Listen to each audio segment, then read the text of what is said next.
Cinema industry వైపు వెళ్ళాలనుకుంటున్నారా? మీకు మేమున్నాం. వెంటనే కాల్ చేయండి.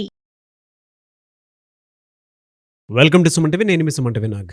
కోల్కతా ఇన్సిడెంట్కి సంబంధించినటువంటి వాటిలో సత్వర న్యాయం కోసం ప్రయత్నం చేస్తున్నటువంటి జూనియర్ డాక్టర్స్ నిరసన కొద్ది రోజులు పార్షియల్గా పోస్ట్పోన్ చేస్తున్నాము అని చెప్పేసి ఒక విషయాన్ని మెన్షన్ చేయడం జరిగింది. దానికి గల ప్రధాన కారణాలు ఏంటి అనేటువంటి విషయం అండ్ దానితో పాటు ఇప్పటికి కనుక మనం చూసుకుంటే సందీప్ ఘోష్, సందీప్ రాయ్ వీళ్ళ విషయంలో కొంత సిబిఐ కోర్టు కొన్ని కీలక విషయాలను బయటపెట్టడం జరిగింది. ఆ కీలక విషయాలు ఏంటి అండ్ దాంతోపాటు ఏ విధంగా ఉండే అవకాశం ఉంటుంది అండ్ ఫర్దర్గా దీనికి సంబంధించినటువంటి డీటెయిల్స్ ఏంటి అనేది రివీల్ చేయడానికి మనతో పాటు హైకోర్టు అడ్వకేట్ రవీంద్రనాథ్ గారు ఉన్నారు. అది వారి మాట్లాడినట్టు తెలుసుకుందాం. Hello sir. హాయ్ అండి నాగరాజ్ గారు. సార్, జూనియర్ డాక్టర్స్ రెగ్యులర్గా అంటే 41 days వరకు వాళ్ళొక భారీ ర్యాలీతోటి కొన్ని చోట్ల నిరసన వ్యక్తం చేయడం జరిగింది. వర్షాలు పడుతున్నా కూడా టెంట్లు వేసుకొని మరి నిరసన వ్యక్తం చేయడం జరిగింది సత్వర న్యాయం కోసం అని చెప్పేసి.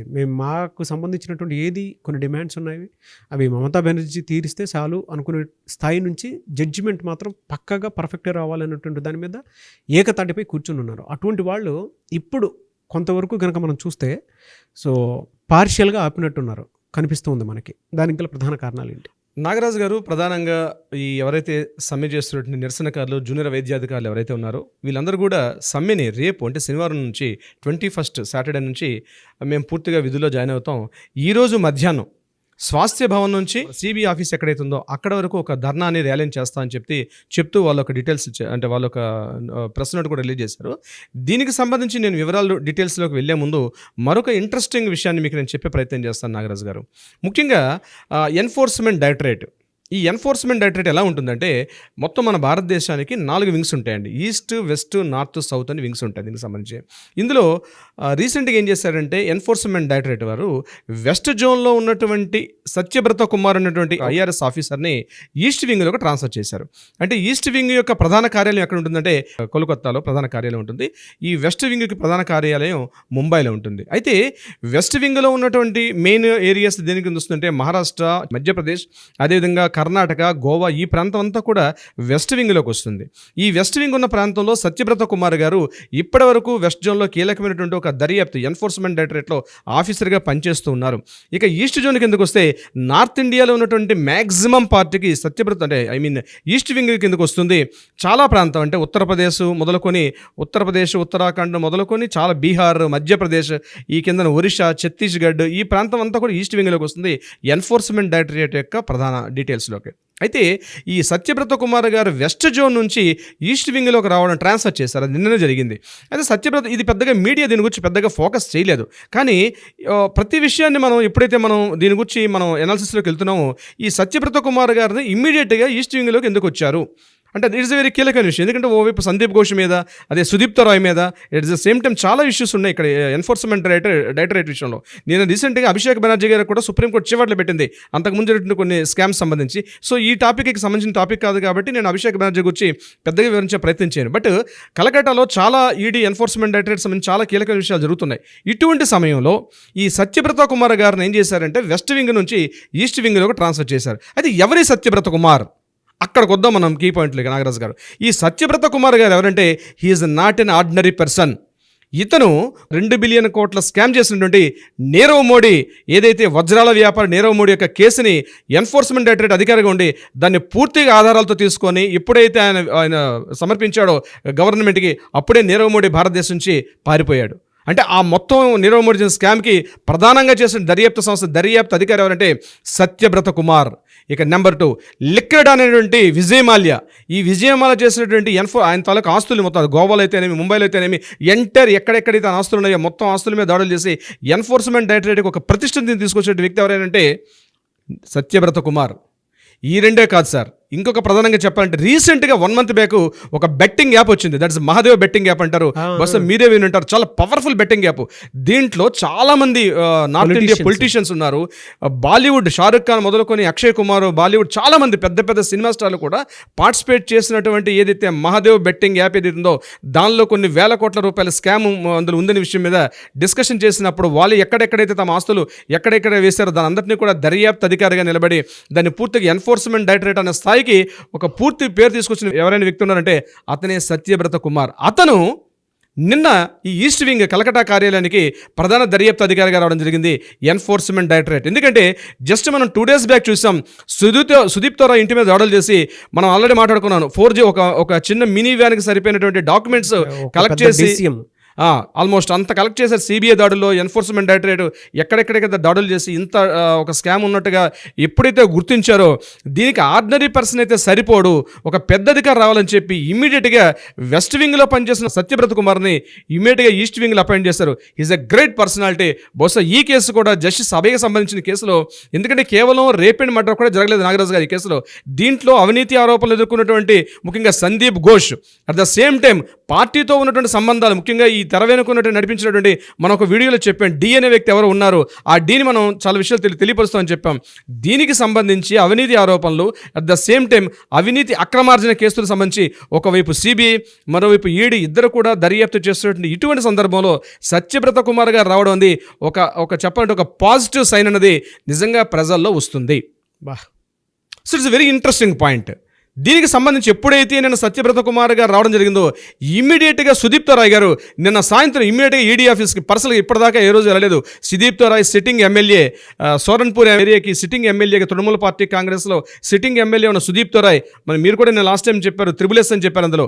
సో సంజయ్ ఘోష్, సంజయ్ రాయ్ అండ్ సుదీప్ రాయ్, ఈ థర్డ్ ఎస్ అయినటువంటి సుదీప్ రాయ్ కూడా నిన్న డైరెక్ట్గా వెళ్ళి ఇతను అపాయింట్మెంట్ ఇవ్వలేదు, కానీ ఆఫీస్లో చాలాసేపు వెళ్ళి వెయిట్ చేసి వెనక్కి తిరిగి వచ్చేసాడు సుదీప్ రాయ్. బట్ కింద ఉన్న ఆఫీసర్స్ సుదీప్ రాయ్ని కొన్ని గంటల పాటు విచారించారు ఈ యొక్క అక్రమార్జన కేసులకు సంబంధించి. అతను డైరెక్ట్గా ట్రై చేశాడు సత్యబ్రత కుమార్ని కలిసే ప్రయత్నం చేస్తామని, కానీ అతను మాత్రం అపాయింట్మెంట్ ఇవ్వలేదు. సో చూద్దాం, బస్ వెరీ ఇంట్రెస్టింగ్ పాయింట్. కాబట్టి మనకి ఇప్పటిదాకా సిబిఐ యొక్క దర్యాప్తులు తెలుస్తున్నాయి, ఎన్ఫోర్స్మెంట్ డైరెక్టరేట్ యొక్క మనకి డీటెయిల్స్ రాలేదు. బస్ నేను అనుకోవడం ఏంటంటే రేపటి నుంచి మనకి సత్యబ్రత కుమార్ గారు ఎప్పుడైతే మనం తీసుకున్నారో దీనికి సంబంధించిన ఛార్జ్ డెఫినెట్గా మనకు మనకి అప్డేట్స్ కూడా వచ్చే అవకాశం ఉంది నాగరాజు గారు. It is very very interesting, చాలా అప్రిషియేట్ చేయాల్సిన విషయం దీనికి సంబంధించి. నిజంగా యావత్ జాతి కూడా అప్రిషియేట్ చేయాలి, ఎందుకంటే ఆయన ఆల్రెడీ ప్రీవియస్ చేసినట్టు ఎన్నో సక్సెస్లు, ఇది కూడా ఆయనకు కెరీర్లో ఇది ఒక మంచి సక్సెస్ మార్క్ అయ్యే అవకాశం ఉంటుంది. మీరు ఫస్ట్ స్టార్టింగ్ మనం ఎపిసోడ్స్ చేసినప్పుడు మీరు ఒక మాట అన్నారు, కొత్త విషయాలు వెలుగులోకి వస్తాయి, కొత్త నాందికి పలుకుతుంది, కొత్త చట్టాలు కొత్త శాసనాలు కూడా అమల్లోకి వచ్చే అవకాశం ఉందన్నారు. కీలకంగా అట్లనే జరుగుతున్నాయి. కాబట్టి డెఫినెట్గా ఈ అభయ కేసు ఏదైతే ఉందో దీని మీద ఇంట్రెస్టింగ్ పాయింట్స్ వస్తాయి. ఇక కట్ చేస్తే నాగరాజు గారు రెండో పాయింట్కి వెళ్దాం. నిరసనకారులు ఎవరైతే నిన్న స్వాస్థ్య భవన్ నుంచి నిన్న చాలాసేపు చీఫ్ సెక్రటరీ అయినటువంటి మనోజ్ పంత్ గారు చాలా గంటల పాటు 2.5-3 గంటల పాటు సుదీర్ఘంగా చర్చలు జరిగిన తర్వాత బయటకు వచ్చినటువంటి వీళ్ళు ఎవరైతే నిరసనకారులు ఉన్నారో, మేము ఒక జనరల్ బాడీ మీటింగ్ పెట్టుకుంటాం, బాడీ మీటింగ్ అయిన తర్వాత అందులో మేము డిసైడ్ చేస్తాం సమ్మె విరమించాలా కంటిన్యూ చేయాలన్న విషయం మీద. దీని మీద కొన్ని గంటల పాటు జనరల్ బాడీ మీటింగ్లో నిరసనకారులు కూడా ఒక డిస్కషన్ చేసుకున్నారు. ఆ డిస్కషన్ చేసుకున్న తర్వాత అర్ధరాత్రి 12:30-1 గంట అప్పుడు వాళ్ళు ఒక కీలకమైన ప్రకటన చేశారు. ఏంటంటే మేము శనివారం అంటే 21 సెప్టెంబర్ 21 తారీఖున, అంటే 42 days అవుతున్నప్పటికీ మేము సమ్మె విరమిస్తున్నాం, కానీ ఓపీడీ సేవలు ఓటీ సేవలు మాత్రం అలాగే నిలిపివేయబడతాయి, మేము పాక్షికంగా మాత్రమే జాయిన్ అవుతున్నాం. అది కూడా ఏంటంటే దక్షిణ కలకటా జిల్లాలో చాలా వరకు వరద ప్రాంతానికి ముంపు గురైంది, చాలామంది ప్రజలు ఇబ్బందులు పడుతున్నారు. ఒకే ఒక కారణంతో ఒక మానవతా దృక్పథంతో మేము దిగుతున్నాం తప్పించి ప్రభుత్వం చేస్తున్న చర్యలు అయితే కొంతవరకు కంటి తొడుపు చర్యలు ఉన్నాయి తప్పించి పూర్తిగా మా మీద పూర్తిగా నమ్మకం లేదు. ముఖ్యంగా మా భద్రతా చర్యలకు సంబంధించి మేము ఎంతో ట్రై చేశాం, కానీ వాళ్ళు ఒక లెటర్ ఫార్వర్డ్ చేశారు. బట్ ఆ ప్రమాణాలు పాటించకపోతే మరలా మేము ఏ స్టెప్ అయినా తీసుకుంటామని చూచాగా చెప్తూ వాళ్ళు ఈరోజు మధ్యాహ్నం స్వాస్థ్య భవన్ నుంచి సిబిఐ ఆఫీస్ వరకు ఒక భారీ స్థాయిలో ఒక ర్యాలీని అయితే తీసే అవకాశం అయితే ఉంది నాగరాజు గారు. రేపటి నుంచి వాళ్ళు విధుల్లోకి జాయిన్ అవుతారు. ఓపీడీ సేవలు అంటే అవుట్ పేషెంట్ డిపార్ట్మెంట్ సేవలు, ఓటీ సేవలు అంటే ఆపరేషన్ థియేటర్ల సేవలు, ఇవి మాత్రమే నిలిపివేయబడతాయి, మిగిలినవన్నీ కూడా యథావిధిగా చేస్తామని చెప్పి వాళ్ళు చెప్పడం జరిగింది. బహుశా ఈ రెండింటి మీద కూడా క్లారిటీ ఇచ్చే అవకాశం రేపు మార్నింగ్ ఏమైనా బహుశా క్లారిటీ ఇస్తారేమో తెలియదు. నిరసనకారుల యొక్క విశేషం సంబంధించి దీనికి ఒక ఇన్ఫర్మేషన్ ఎన్ని డేస్ ఉంటుంది సార్ ఇది, అంటే పాక్షికంగా వాళ్ళు ఎక్కడ డేట్ మనకి ఎక్కడ ఇన్ఫార్మ్ చేయలేదు సార్. ఏ విషయం అనేది రేపు వాళ్ళు రిలీజ్ చేస్తారు, శనివారం వాళ్ళ డ్యూటీలో జాయిన్ అయిన తర్వాత చెప్తారనుకుంటాను. అయితే చూడండి, మమతా బెనర్జీ గారి యొక్క ప్రభుత్వం ఈ నిరసనకారులు ఏదైతే ఉన్నారో మేము మరలా శనివారం నాడు డ్యూటీలో దిగుతామని చెప్తున్న సందర్భంలో మమతా బెనర్జీ గారి గవర్నమెంట్లో పశుసంవర్ధక శాఖ మినిస్టర్గా పనిచేస్తున్న ఒక మినిస్టరు కీలకను ఒక వ్యాఖ్య చేశారు. మళ్ళీ అదని ఏమంటారంటే అగ్నికి ఆజ్యం పోసిన వ్యాఖ్య. మహిళలు అంటే ఎవరైతే నిరసనకారులు ఉన్నటువంటి మహిళలు మొన్న రిక్లైమ్ నైట్ జరిగినప్పుడు వాళ్ళు ఫుల్గా తాగారని, మందు తాగి రోడ్డు పక్కన పడిపోయారని పేరెంట్స్కు సూచన చేస్తున్నాను, ఇట్లాంటి ధర్నాలకి నిరసనలకు వెళ్ళే మహిళల యొక్క పేరెంట్స్ సూచన చేస్తున్నాను, మీ అమ్మాయిలు మాత్రం ధర్నాలకు పంపించకండి. అర్ధరాత్రి నేను నా కంటితో చూశాను, ఒక బార్లో అందరు కలిసి తాగుతున్నారు, అందరు కలిసి తాగుతూ అసలు నిరసన పేరు చెప్పారు తప్పించి ఇది పెద్ద నిరసన కాదు అని చెప్తూ ఆయన ఒక విమర్శలు లేవనెత్తాడు. బుద్ధి లేదు ఆ సార్ ఒక్క విమర్శ కాకుండా ఒక కీలకమైన వ్యాఖ్య చేశాడు ఆయన. ఏమని వ్యాఖ్య చేశాడంటే 11 గంటల తర్వాత లిక్కర్ షాప్ వాళ్ళు ఎవరు కూడా అమ్మాయిలకు మందు ఇవ్వద్దు అని ఒక పిచ్చి కామెంట్ చేశాడు. బహుశా దీని మీద ఏం చేస్తారంది బహుశా మనకి రేపు ఎల్లుండో తెలిసే అవకాశం కూడా ఉంటుంది. అంటే ఒకవైపు వైద్యాధికారులు నిరసనకారులు అందరూ కూడా తమ డ్యూటీని వాళ్ళు రిలీఫ్ చేసుకొని డ్యూటీలో జాయిన్ అవుతామని చెప్తున్న సందర్భంలో ఒకవైపు మమతా బెనర్జీ గారు ప్రభుత్వ చర్చలు చేశారు, మనోజ్ పంత గారు కొన్ని గంటల పాటు చర్చలు చేశారు. ఇటువంటి సమయంలో ఇతను ఇట్లా కామెంట్ చేయడం అంది చాలా వివాదానికి దారితీసే అవకాశం అయితే ఉంటుంది నాగరాజు గారు. వాళ్ళ కంటిని వాళ్ళే పొడుచుకోవటం ఉంటుంది సార్. అవునండి. ఇదిలో ఉండగా కొత్తగా ఛార్జ్ తీసుకున్నటువంటి మన మనోజ్ కుమార్ వర్మ గారు, అంటే పోలీస్ కమిషనర్ ఆఫ్ కల్కటా, ఈయన నిన్న ఆర్జికర్ మెడికల్ కాలేజీకి విజిట్ చేశారు. కొన్ని గంటల పాటు అక్కడ మొత్తం ఎక్కడెక్కడైతే ఏ ప్రదేశాల్లో సంఘటన జరిగింది, ఎక్కడెక్కడ దాడులు చేశారు, పెద్ద వ్యాండలిజం జరిగిందని అనుకున్నాం మనం 14th ఆగస్టులో. సో దానికి సంబంధించిన టోటల్ ప్రదేశాలని కూడా ఆయన పూర్తిగా చెక్ చేశారు. సుమారు అక్కడే ఒక అర్ధగంట పాటు ఉండి అక్కడ ఉన్న వాళ్ళందరినీ కూడా డిస్కషన్ చేశారు మన మనోజ్ కుమార్ వర్మ గారు. అంటే సంఘటనా స్థలాన్ని పూర్తిగా దర్శించారు. అక్కడ నుంచి తలా పోలీస్ స్టేషన్కి వెళ్ళారు. తలా పోలీస్ స్టేషన్ ఎస్హెచ్ఓగా ఉన్నటువంటి అభిజిత్ మండలి యొక్క ఆయన ప్లేసెస్ ఎవరెవరితో మాట్లాడారు ఇవన్నీ కూడా ఆయన అక్కడ ఉన్నటువంటి పోలీసులతో మాట్లాడడం, సిపి గారు డైరెక్ట్గా వచ్చి మాట్లాడడం బహుశా ఇట్స్ వెరీ ఇంట్రెస్టింగ్ పాయింట్.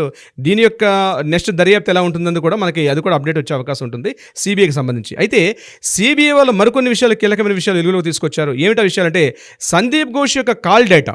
అంటే కావాలనే Sandeep Ghosh morning 10 o'clock phone వచ్చిన తర్వాత వాంటెడ్లీ సందీప్ ఘోష్ గారు తన సంఘటనా స్థలానికి వెళ్లకుండా అభిజిత్ మండల్తో కొన్ని విషయాలు చర్చిస్తూ ఆ సంఘటనా స్థలాన్ని కాస్త ట్యాంపరింగ్ చేయమని చెప్పి సందీప్ ఘోషే ఫోన్లో మాట్లాడినట్టుగా కాల్ డేటా రిలీజ్ అయినట్టుగా నిన్న ఒక సిబిఐ ఆఫీసర్ బయటకు వచ్చి మీడియాతో మాట్లాడడం జరిగింది.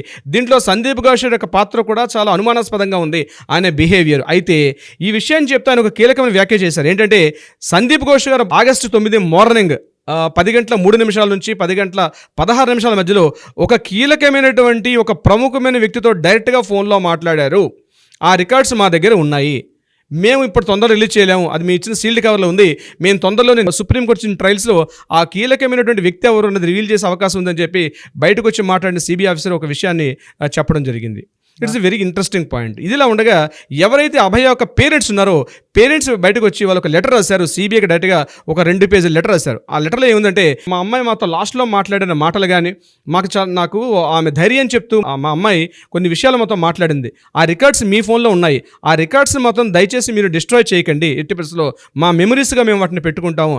అదే కాకుండా అమ్మాయి లాస్ట్ 1 hour బ్యాక్ ఎవరెవరితో మాట్లాడింది ఆ విషయాలన్నింటినీ కూడా మీరు క్లియర్గా డిస్ట్రాయ్ చేయకుండా మీరు ఇచ్చిన సీల్డ్ కవర్లు ఉండొచ్చు, కానీ మాకు ఏదో సందర్భంలో మళ్ళీ మాకు ఆ రికార్డ్స్ మాకు ఇచ్చే ప్రయత్నం చేయండి.